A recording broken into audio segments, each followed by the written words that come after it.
Hello students, आज का हमारा टॉपिक है regulation of rate of heart beat. आज के इस वीडियो में हम ये डिस्कस करेंगे कि हमारा बॉडी किस तरह से हमारे हार्ट बीट के रेट को रेगुलेट करता है।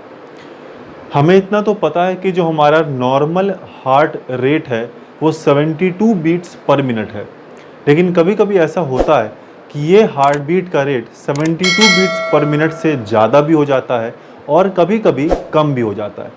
तो ऐसा क्यों होता है कि हार्ट बीट कभी कभी बढ़ जाता है और कभी घट जाता है? यानी कि हमारे बॉडी में ऐसे मैकेनिज्म होंगे जो हार्ट बीट को बढ़ाते भी होंगे और हार्ट बीट को घटाते भी होंगे। हमारे बॉडी के दो important system, endocrine system and nervous system, heart beat को रेगुलेट करने के लिए रिस्पॉन्सिबल होता है। अगर हम एंडोक्राइन सिस्टम की बात करें तो दो ग्लैंड हैं, एक एड्रीनल ग्लैंड है और एक थायराइड ग्लैंड है जो हार्ट रेट को कंट्रोल करता है। Adrenal gland adrenaline and nor adrenaline, जिसे हम एपिनेफ्रिन एंड नॉर एपिनेफ्रिन भी कहते हैं रेस्पेक्टिवली, रिलीज करता है। उसी तरह थायराइड ग्लैंड थायरॉक्सिन रिलीज करता है। अब ये जो हॉर्मोन्स हैं एड्रीनल ग्लैंड से निकलने वाले और थायराइड ग्लैंड से निकलने वाले, ये दोनों ही जो हॉर्मोन्स हैं ये हार्ट रेट को इंक्रीज करते हैं, बढ़ाते हैं। ये हार्ट रेट को घटाते नहीं हैं। यानी हम कह सकते हैं कि एंडोक्राइन सिस्टम का हार्ट बीट पे जो फर्क पड़ता है वो सिर्फ बढ़ाने के लिए पड़ता है। एंडोक्राइन सिस्टम हार्ट बीट को कम नहीं करेगा, क्योंकि एड्रीनल ग्लैंड हो चाहे थायराइड ग्लैंड हो, ये दोनों ही हार्ट रेट को बढ़ाते हैं। तो ये तो एंडोक्राइन सिस्टम की बात हुई। दूसरा नर्वस सिस्टम है जो हमारे हार्ट बीट को कंट्रोल करता है। नर्वस सिस्टम में हम जानते हैं जो मेन पार्ट वो ब्रेन होता है, और ब्रेन का एक पार्ट है मेडुला ऑब्लोंगेटा। अगर आपको ब्रेन का पार्ट्स नहीं पता है तो आप चिंता मत करिए, एक अलग से डेडिकेटेड वीडियो ब्रेन के लिए बनाया जाएगा जहाँ पे ब्रेन के सारे पार्ट्स और उनके सारे फंक्शन को हम डिस्कस करेंगे।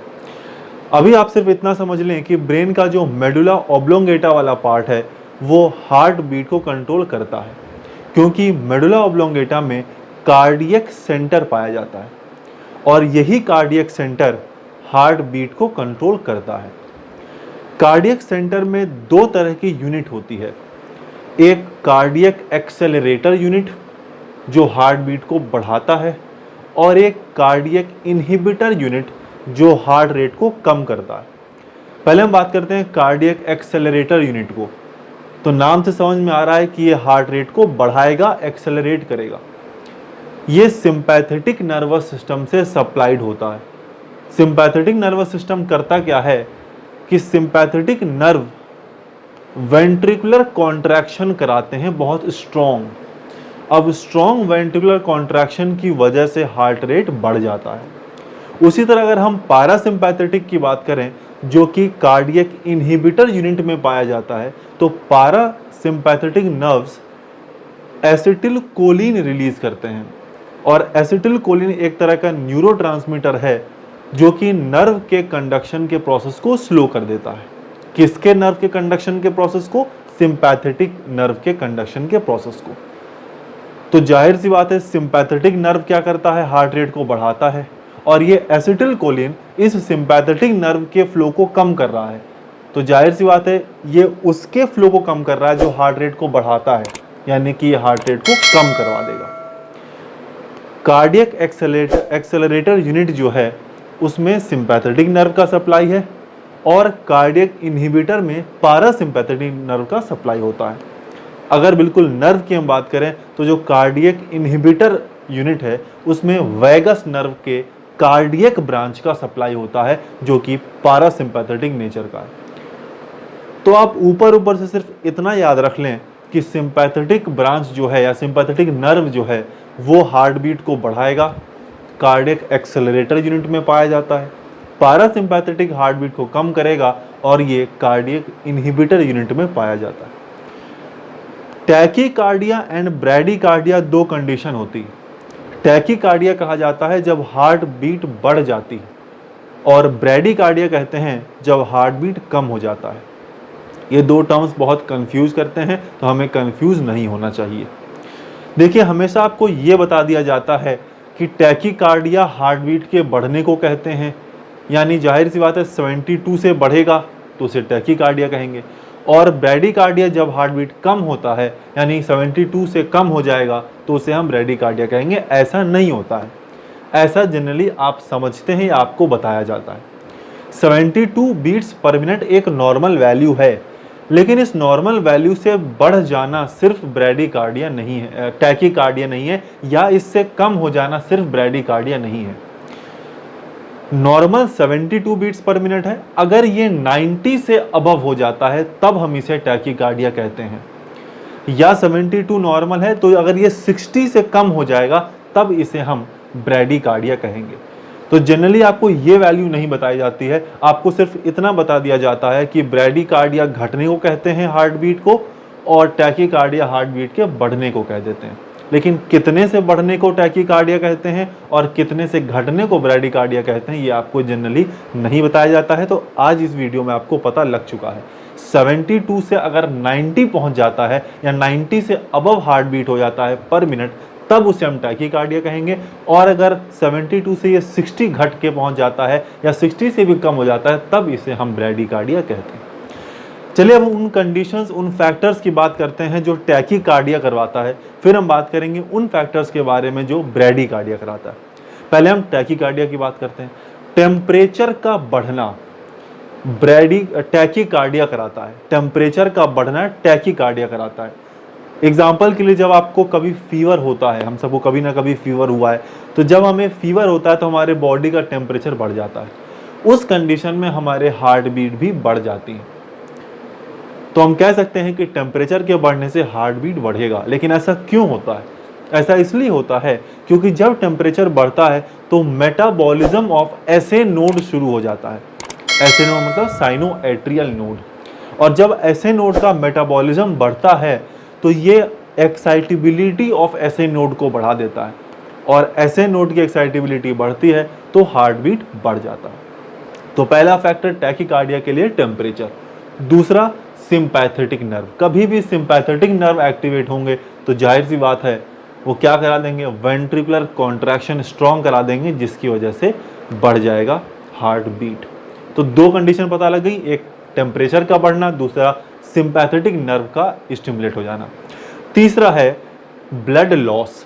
कभी एक्सीडेंट हो जाए या कभी शॉक की कंडीशन आ जाए तो हमारे बॉडी से ब्लड का डिस्चार्ज हो जाता है, ब्लड की कमी हो जाती है। अब अगर हमारे बॉडी में ब्लड की कमी है तो जाहिर सी बात है उस ब्लड में घुला हुआ ऑक्सीजन भी कम हो जाएगा, क्योंकि ब्लड में ऑक्सीजन घुला हुआ था, अब तो ब्लड ही नहीं है तो ऑक्सीजन भी नहीं है।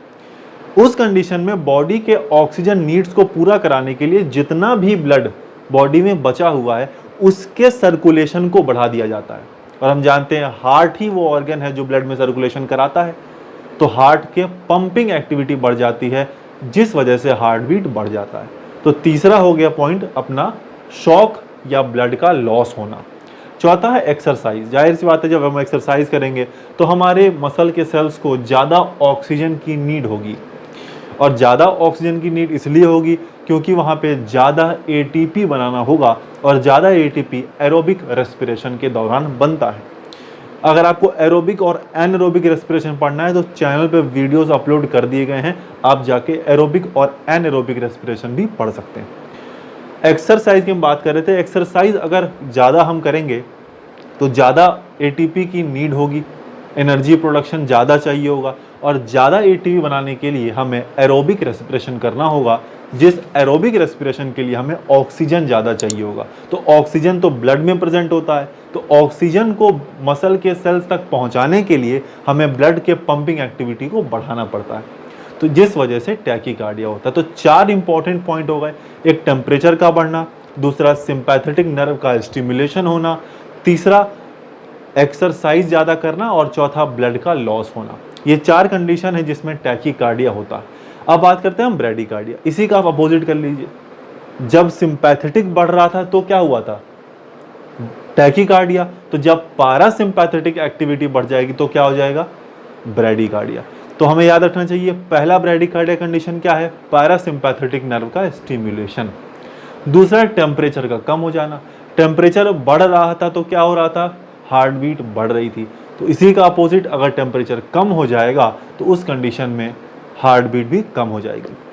और एक पॉइंट हम और कह सकते हैं कि जब हमें बहुत ज़्यादा नीड ना हो ऑक्सीजन की, यानी जब हम रेस्ट कंडीशन में हैं, तो उस कंडीशन में भी हार्ट बीट उतनी ज़्यादा नहीं होती। देखिए, मैं ये नहीं कह रहा रेस्ट कंडीशन में 72 से कम हो जाएगा, लेकिन जब रेस्ट कंडीशन में है तो टैकीकार्डिया तो नहीं होगा। ठीक है। ब्रैडीकार्डिया के लिए एक कंडीशन और होगी, वो ये होगी कि अगर हमारे हार्ट के मसल्स बहुत ज़्यादा स्ट्रॉन्ग हैं, हार्ट के मसल्स बहुत ज़्यादा स्ट्रॉन्ग होंगे तो अगर वो कम कॉन्ट्रैक्ट भी करेंगे तो ज़्यादा ब्लड का सप्लाई कर देंगे। तो कुछ एथलीट्स ऐसे होते हैं जो बहुत ज़्यादा मस्कुलर एक्टिविटी करने की वजह से हार्ट के मसल्स को स्ट्रॉन्ग कर लेते हैं। तो एथलीट्स में नॉर्मल पर्सन के कंपैरिजन में हार्ट रेट थोड़ा सा कम होता है, इसलिए क्योंकि हमें जितना ज़्यादा कॉन्ट्रैक्शन कराने की ज़रूरत है उनमें उतना ज़्यादा कॉन्ट्रैक्शन कराने की ज़रूरत नहीं है, क्योंकि उनके मसल्स हमसे ज़्यादा स्ट्रॉन्ग हैं, उनके हार्ट के मसल्स हमसे ज़्यादा स्ट्रॉन्ग हैं। तो उनमें अगर हार्ट कम कॉन्ट्रैक्ट भी करेगा तो sufficient amount of blood supply कर देगा, लेकिन हमें ज़्यादा हार्ट को कॉन्ट्रैक्ट कराना पड़ेगा सफिशिएंट ब्लड सप्लाई कराने के लिए। तो 3 कंडीशन आप याद रखेंगे ब्रैडीकार्डिया के लिए। पहला, टेम्परेचर का कम हो जाना, दूसरा पैरासिम्पैथेटिक नर्व का स्टिम्युलेशन, और तीसरा है स्ट्रॉन्ग मसल्स ऑफ हार्ट का होना। तो आज हम लोगों ने देखिए जितने भी रेगुलेशन ऑफ हार्ट बीट हैं, टैकीकार्डिया, ब्रैडीकार्डिया, सारी कंडीशन को हमने कवर कर लिया है। आप चैनल पे नए हैं तो चैनल को सब्सक्राइब कर दीजिए, बेल आइकन को भी प्रेस करिए, वीडियो को लाइक करिए और ज़्यादा से ज़्यादा शेयर करिए, क्योंकि देखिए इस चैनल पे class 10th 12th boards plus NEET के जितने भी बायोलॉजी के लेक्चर्स हैं, इंपॉर्टेंट टॉपिक्स हैं, हम सब डेली के डेली आप अपलोड करते हैं ताकि आपको डेली आप अपडेटेड रहें। अगर कोई नीट से रिलेटेड कोई न्यूज़ भी आती है तो वो भी हम आप तक पहुंचाते हैं। तो ये चैनल, अगर आप बोर्ड और नीट का एस्पिरेंट हो तो आपके लिए बहुत ही ज़्यादा इम्पॉर्टेंट है। ये चैनल आपके लिए बहुत ज़्यादा फ़ायदा करेगा। तो चैनल को सब्सक्राइब करना मत भूलिएगा और वीडियो को ज़्यादा से ज़्यादा शेयर करिए ताकि हमारे ये वीडियोज़ बाकी लोगों तक भी पहुँचें और बाकी लोगों का थोड़ा ही सही बट फ़ायदा ज़रूर हो।